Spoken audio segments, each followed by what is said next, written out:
Voice of realtor में बाबर सिद्दीकी आपको खुशामदीद कहता है। मेरे साथ मौजूद हैं ब्रिगेडियर मंसूर जंजुआ साहब, उनसे बातचीत करते हैं। मंसूर साहब, आपका शुक्रिया कि आपने वॉइस ऑफ रियल्टर को वक्त दिया। मंसूर साहब, CBD जो है उसके तहत जो प्रोजेक्ट्स लाए जा रहे हैं, आप क्या समझते हैं रियल इस्टेट की तामीर और तरक्की में वो किस तरह अपना मस्बत किरदार अदा कर रहे हैं? बाबर साहब, थैंक यू वेरी मच। एक तो आपका बहुत माशाल्लाह, आपका जो चैनल है वो बहुत देखा भी जाता है और मैं भी इसको फॉलो करता रहता हूँ जी। जो CBD अथॉरिटी है जी, ये गवर्नमेंट ऑफ पंजाब की 2021 में ये बनी गई थी और इसका मकसद है कि जो भी सरकारी ज़मीन थी, इसका जो बेसिक कॉन्सेप्ट था, जो अंडर यूटिलाइज्ड गवर्नमेंट लैंड थी, उसमें से गवर्नमेंट के लिए रेवेन्यू जनरेशन किया जाए। और ये जो इसकी जगह जो बनती है, ये बिल्कुल लाहौर का दिल है, जिधर गुलबर्ग है, जिधर कज़ाफ़ी स्टेडियम है और ये वाल्टन एयरपोर्ट था। तो जो सेफ्टी और के रीज़न्स की वजह से वो डीनोटिफाई हुआ। फिर उधर हमने प्लॉट्स जो हमारे ऑक्शन हुए, हमारा JV मॉडल है, हमारा पब्लिक प्राइवेट पार्टनरशिप मॉडल है।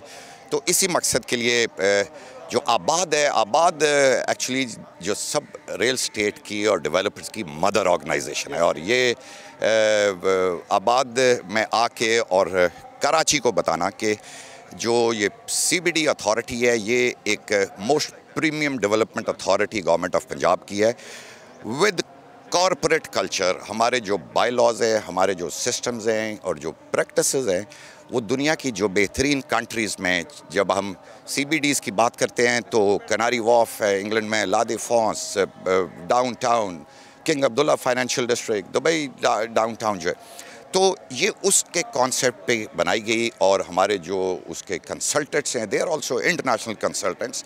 तो असल मकसद ये है कि जो हमारे बिल्डर्स और डेवलपर्स हैं, जो हमारा एसेंस है इस अथॉरिटी का, वो ये है कि उनको फैसिलिटेट किया जाए, उनको आसानी दी जाए।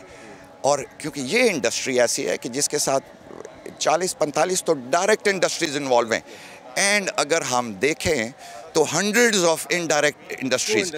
और रियल स्टेट और डेवलपमेंट रुकती है तो इसका जितना बुरा असर पाकिस्तान की इकॉनमी पे होता है। और रियल स्टेट इंडस्ट्री है जो ड्राइविंग फोर्स है और इंजन है पाकिस्तान की इकॉनमी का। तो इसको हमें फैसिलिटेट भी करना चाहिए और as an authority government of Punjab की तरफ से भी है। और जो भी जितने भी हमारे साथ बड़े बड़े इन्वेस्टर्स आए, इवन मुझे बड़ी खुशी हुई कि आरिफ हबीब साहब भी इधर आए हुए हैं। इन्होंने भी ऑक्शन प्लॉट में हमसे लिया था और उनका भी आना ये एक खुश आइंद है और एक कॉन्फिडेंस है जो अथॉरिटी की टीम पे किया और द प्रोजेक्ट पे किया उन्होंने बिज़नेस के लिहाज से। तो ये हम जो दुनिया में भी जो प्रॉपर्टी शोज़ वगैरह हुए, जिधर हम उनके लॉज देखते हैं, उनकी बेस्ट चीज़ें देखते हैं, ताकि हम बिज़नेस कम्युनिटी को, डेवलपर्स को, रियल्टर्स को, हम सेल्स पार्टनर को हम फैसिलिटेट कर सकें।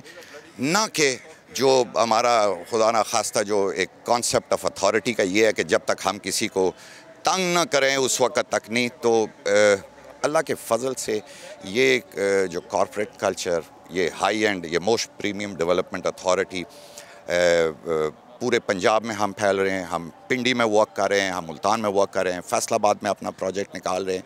और ये मॉडल जो है, ये मैं तो रिकमेंड करूँगा कि ये बाकी सूबों को भी इसको फॉलो करना चाहिए कि इतनी हमारी बड़ी बड़ी सरकारी ज़मीनें जो खाली पड़ी हुई हैं और अंडर यूटिलाइज हैं, उनको हम अपने एक बिज़नेस डेवलप करेंगे, लोगों के लिए भी और गवर्नमेंट के लिए भी रेवेन्यू जनरेशन होएगी।